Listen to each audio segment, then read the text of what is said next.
పారదర్శకత పెంచడానికి, అదేవిధంగా సమాచారంలో ఎక్కడ లోపం లేకుండా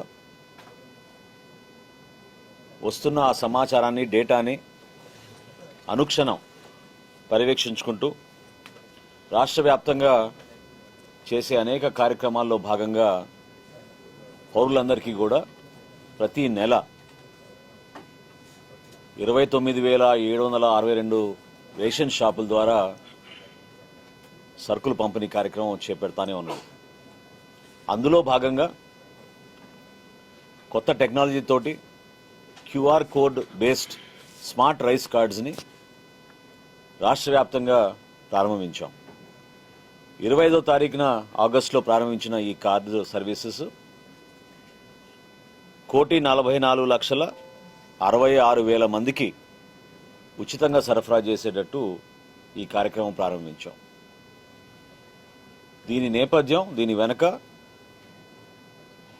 2 విడతలుగా ప్రజలందరికీ కూడా ఈ కేవైసీ అంటే నో యువర్ కస్టమర్ది ఎక్కడైనా వాళ్ళ డేటాలో ఎక్కడైనా పొరపాటు ఉన్నా, కుటుంబ సభ్యులు మార్పులు, చేరికలు,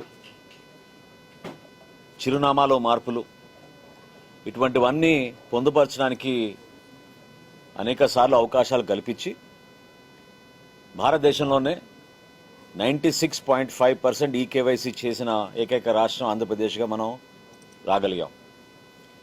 ఇందులో అద్భుతంగా గ్రామ సచివాలయం, వార్డు సచివాలయం సిబ్బంది సహకరించారు. అదేవిధంగా మా రేషన్ షాప్ డీలర్లు వాళ్ళ ఈ పాస్ మెషిన్ల ద్వారా ఈ కార్యక్రమాన్ని ప్రజలకి మరింత అందుబాటులోకి తీసుకురావడానికి సహకరించారు. ఈ 1,44,66,000 కార్డుల పంపిణీలో ఇప్పటి వరకు 80% పూర్తయినాయి. ప్రత్యేకంగా విజయనగరం జిల్లా 88% నిన్నటి వరకు పూర్తి చేసుకుంది.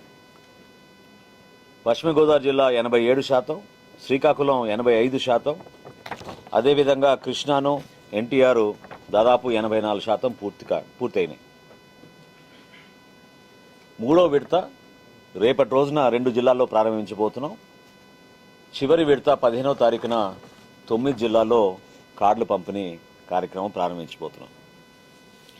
అయితే ఈ తరుణంలో మీ ద్వారా, అదేవిధంగా సోషల్ మీడియాలో అనేక సందర్భాల్లో చాలామంది మన పౌరులు వచ్చిన కార్డులో కొన్ని పొరపాట్లు ఉన్నాయనే విషయం మా దృష్టికి వచ్చింది, ప్రభుత్వం దృష్టికి వచ్చింది. దీనిపైన మేము లోతుగా అధ్యయనం చేస్తే మరొకసారి మీ దృష్టికి తీసుకొస్తున్నాను. గతంలో మేము ఈ కేవైసీ చేసేటప్పుడు 2 సార్లు అవకాశం కల్పించాం. ఎక్కడైనా ఏమైనా పొరపాట్లు ఉంటే మీరు సరి చేసుకోండి, ఆ మార్పులు చేపే ఉంటే చెప్పండి. ఈ కేవైసీతో పాటు మేము ఆధార్ డేటాబేస్ తీసుకున్నాం. ఈ 2 క్రోడీకరించి ఇంటగ్రేట్ చేసి అప్పుడు మేము ఈ కార్డ్ కంపెనీకి ప్రింటింగ్ కోసం మేము పంపించాం. సో ఎవరైనా ఒకవేళ వాళ్ళ బంధువుల పేర్లు పొరపాటు పడినా, లేదా ఒక హౌస్ హోల్డ్లో మెయిన్ ఫ్యామిలీ మెంబర్ చనిపోతే ఇతర వివరాలు పొరపాటున సరిగ్గా లేకపోయినా, కొంతమంది చిరునామాల్లో పొరపాటు, మరి కొంతమంది వలసల కోసం వెళ్ళినప్పుడు ఉద్యోగరీత్యానో లేకపోతే పనుల కోసమో చదువుల కోసమో వేరే ప్రాంతాలకు వెళ్ళినప్పుడు ఆల్రెడీ మేము పోర్టబిలిటీ ఎనేబుల్ చేసాం కాబట్టి ఏ షాప్లోనే సరుకులు తీసుకోవచ్చు. కానీ వాళ్ళ రైస్ కార్డు మాత్రం కంపల్సరీగా ఒరిజినల్ అడ్రస్ ఎక్కడ ఉందో అక్కడికే వెళ్ళి తీసుకోవాల్సి వస్తుంది.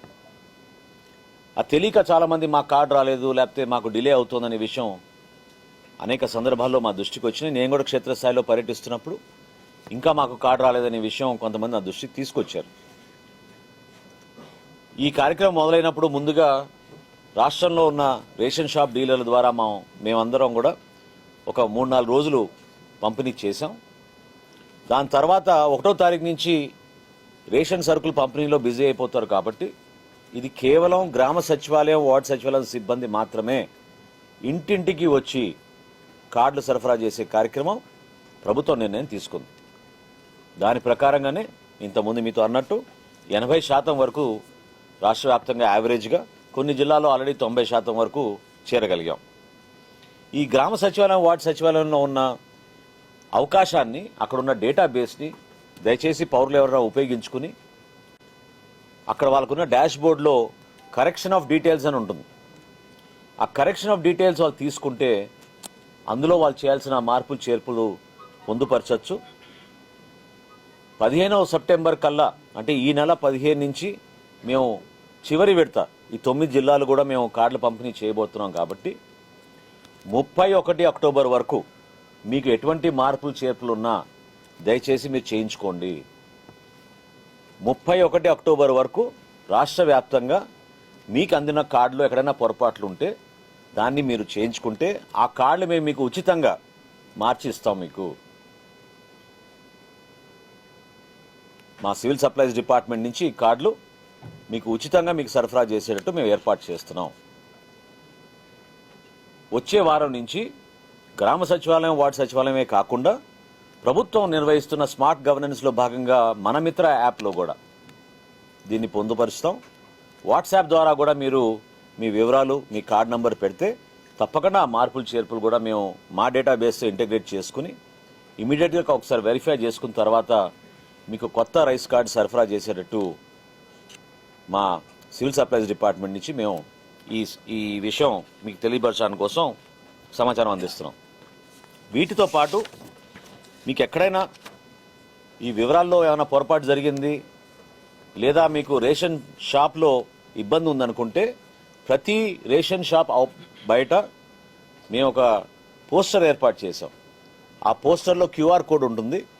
క్యూఆర్ కోడ్ని మీరు మీ ఫోన్లో స్కాన్ చేసుకుని ఆ స్థానికంగా ఉన్న ఆ రేషన్ షాప్లో ఉన్న సమస్య ఏమిటో, లేదా వాళ్ళ పనితీరు సరిగ్గా లేకపోవడం వలన, లేదా వాళ్ళు 1వ తారీఖు నుంచి 15వ తారీఖు వరకు ఏ విధంగా షాప్ నిర్వహిస్తున్నారో, అందులో టైమింగ్స్లో ఏమైనా పొరపాట్లు ఉన్నా ఖచ్చితంగా మా దృష్టికి తీసుకురావచ్చు. ఏ విధంగా ఆధార్ కార్డు కానివ్వండి, పాన్ కార్డు కానివ్వండి మీకు పోస్టల్ సర్వీస్ ద్వారా, ఇండియా పోస్ట్ ద్వారా మీకు రిజిస్టర్డ్ పోస్టులు అందజేస్తామో ఆ విధంగా 1వ తారీఖు నవంబర్ నుంచి ఒక నామినల్ ఫీ తోటి, ప్రస్తుతానికి 35 నుంచి 50 రూపాయల లోపు ఉంటుందని అనుకుంటున్నాం. ఆ నామినల్ ఫీ తోటి మీకు కొత్త రైస్ కార్డ్స్ నవంబర్ 1 తర్వాత మీకు జారీ చేస్తాం. కానీ 31 అక్టోబర్ వరకు ఎవరైనా సరే మీరు ఈ అవకాశాన్ని సద్వినియోగం చేసుకోవచ్చు. ఉచితంగా మా కూటమి ప్రభుత్వం గౌరవ ముఖ్యమంత్రి గారు చంద్రబాబు నాయుడు గారి ఆధ్వర్యంలో, అదేవిధంగా ఉప ముఖ్యమంత్రి గారు పవన్ కళ్యాణ్ గారి నాయకత్వంలో మీకు ఉచితంగా ఈ రైస్ కార్డ్స్ అందించే ఈ కార్యక్రమాన్ని, ఈ వెసులుబాటుని అక్టోబర్ 31వ తారీఖు వరకు ఎక్కడ కూడా ఆ కార్డులో ఏమైనా చిన్న చిన్న పొరపాట్లు ఉన్నా కూడా దాన్ని సరిదిద్దుకోవడానికి మీకు ఈ అవకాశం కల్పిస్తున్నాం.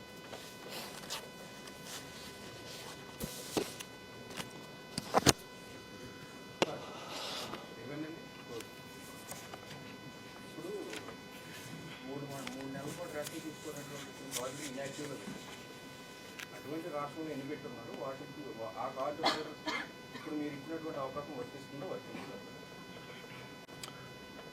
అంటే మీరు గమనించాల్సిన విషయం ఏంటంటే ఈ కార్యక్రమం కేంద్ర ప్రభుత్వం, రాష్ట్ర ప్రభుత్వం సంయుక్తంగా చేపట్టే కార్యక్రమం.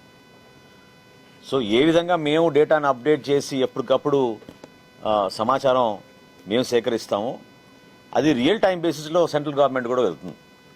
సో ఖచ్చితంగా 3 నెలలు ఎవరన్నా సరుకులు తీసుకోలేదంటే అందులో ఏదో పొరపాటు ఉంది. సో వాళ్ళకి 3 నెలల తర్వాత అవకాశం మరొకసారి కల్పించాలంటే తప్పకుండా వాళ్ళు గ్రామ సచివాలయం, వార్డు సచివాలయానికి వెళ్ళి మళ్ళీ వాళ్ళ కార్డు చూపించిన తర్వాత ఆ వెసులుబాటు కల్పించే విధంగా సమాచారం మాకు అందిస్తే తప్పకుండా ఏర్పాటు చేస్తాం. సచివాలయాన్ని కూడా అధికారులు డిలీట్ చేసిన దాంట్లో, ఇన్యాక్టివ్ చేసిన దాంట్లో కొంతమంది అర్హుల కార్డులు కూడా ఉన్నాయి. వాళ్ళ సచివాలయంలోనేమో ఆఫీస్ కూడా ఉండలేదు. వాళ్ళు కొత్త కార్డు పెట్టుకోవాలన్నా సరే సిస్టమ్ యాక్సెప్ట్ చేయట్లేదు. అంటే సిస్టంలో పొరపాట లేదంటే సిస్టమ్ నడిపే వాళ్ళ పొరపాట? అంటే ఎక్కువగా మాకు వచ్చిన కంప్లైంట్స్ కానివ్వండి, రిక్వెస్ట్లు కానివ్వండి ఏంటంటే హౌస్ హోల్డ్ మ్యాపింగ్లో ఉన్న ఇష్యూస్ వస్తున్నాయి. అంతేగాని ఇటువంటి కేసెస్ చాలా తక్కువ. లాస్ట్ ఇన్ఫర్మేషన్ నాకున్నది 890 అప్లికేషన్స్ వచ్చినాయి ఇటువంటివి. ఆ 890 అప్లికేషన్స్ కూడా మేము ఇమీడియట్గా తహసీల్దార్ గారికి పంపిస్తాం. స్థానికంగా ఉన్న తహసీల్దార్ గారు, వాళ్ళు అక్కడ ఉన్న రెవెన్యూ ఇన్స్పెక్టరు, డీటీ వీళ్ళంతా చెక్ చేసుకుని ఎక్కడైతే ఆ అవకాశం ఉందో, ఎక్కడైతే వాళ్ళు అర్హులుగా మేము భావిస్తామో 100% వాళ్ళకి అందిస్తాం. ఎందుకంటే లెక్క చూస్తే మీరే ఆశ్చర్యపోతారు. రాష్ట్రంలో ఈ రోజుకి కూడా 4,42,00,000 మందికి ప్రతి నెల మేము రేషన్ సరఫరా చేస్తున్నాం. సో కొంతమందిని ఈ అవకాశం కల్పించకుండా ఉండే పరిస్థితి ఎక్కడ కూడా ఉండదు. ఎవరైనా సరే అర్హత క్లెయిమ్ చేసుకోవచ్చు. అర్హత ఉంటే తప్పకుండా ఇస్తాం.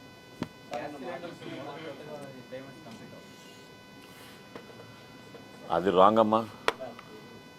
మొదటి విడత గ్యాస్ కనెక్షన్ ఇప్పుడు కాపాడండి. 3వ విడతలో ఉన్నాం. ఇప్పుడు 3వ విడత నవంబర్ వరకు ఉంది. ఏంటమ్మా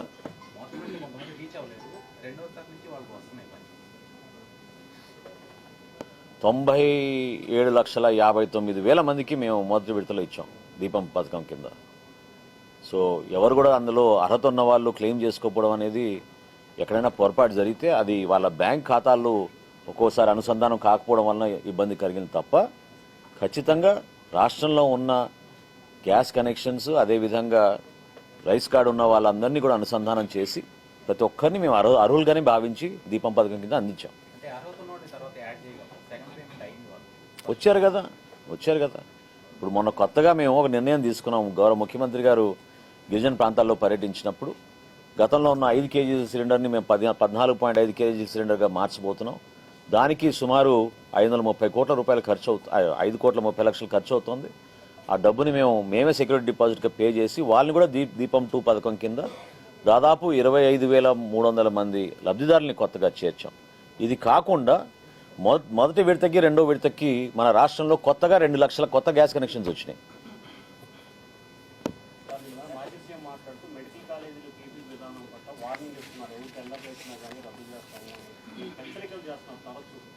నేను సివిల్ సప్లైస్ డిపార్ట్మెంట్ ఆఫీస్లో ఉన్నా కాబట్టి దీని వరకు నేను మాట్లాడతాను.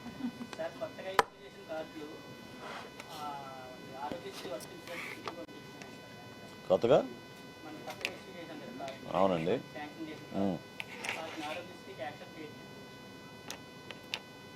నా దృష్టికి రాలేదండి. అంటే మీకు ఒక విషయం మీ అందరికి తెలియాలి. పోయినసారి కూడా మీకు ఇచ్చిన అవకాశం మీరు కార్డులో మీరు ఎవరైనా సరే ఏ ఫోన్లో అయినా మీరు స్కాన్ చేసుకుని మీరు చెక్ చేసుకోవచ్చు. సో ఆ డేటా చాలా ట్రాన్స్పరెంట్గా యాక్యురేట్గా అందరికీ అందుబాటులో ఉండేటట్టు మనం చేసాం. ఎవరైనా అక్కడైనా ఇబ్బంది పెడితే లబ్ధిదారుడిని ఖచ్చితంగా వాళ్ళు చెక్ చేసుకోవచ్చు కార్డు గురించి. సో వేరే శాఖల్లో కానివ్వండి వేరే హాస్పిటల్స్లో కానివ్వండి అటువంటి పరిస్థితి రాకూడదు.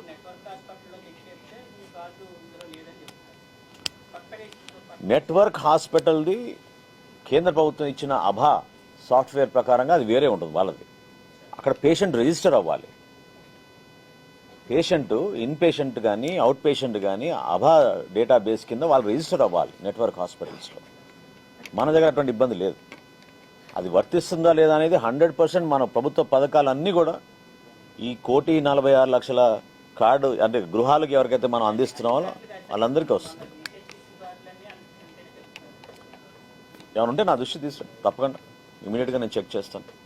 Sure.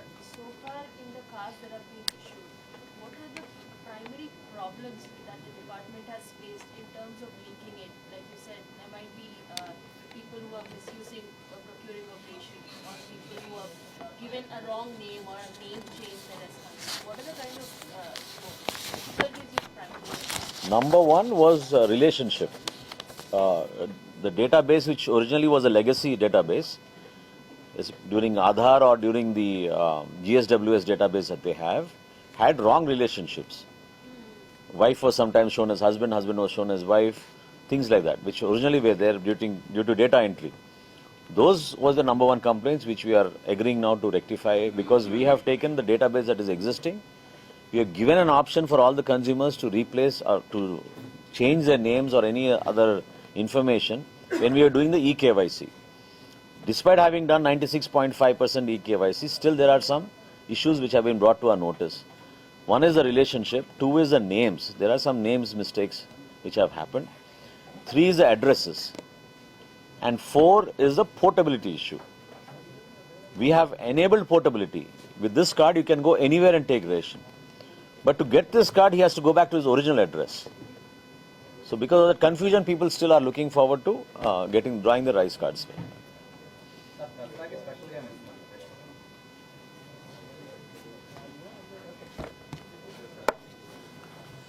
Thank you very much.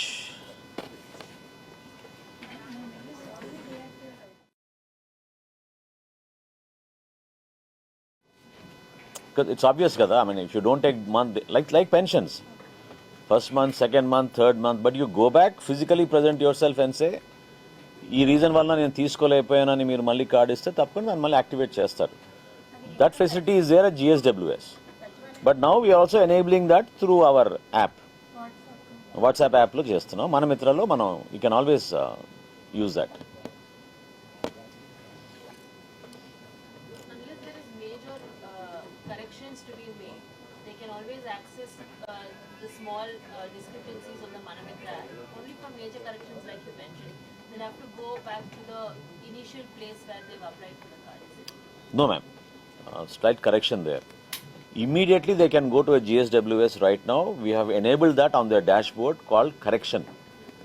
Correction of details is an option where they have which they can make the correction. In 3 or 4 days time, we will enable it on Manamitra and WhatsApp also, so they don't have to go there. But anybody who's using it for the portability purpose and who's in migration, to collect the physical card, someone has to go to the original place, unless he changes his address. Thank you very much, Amma.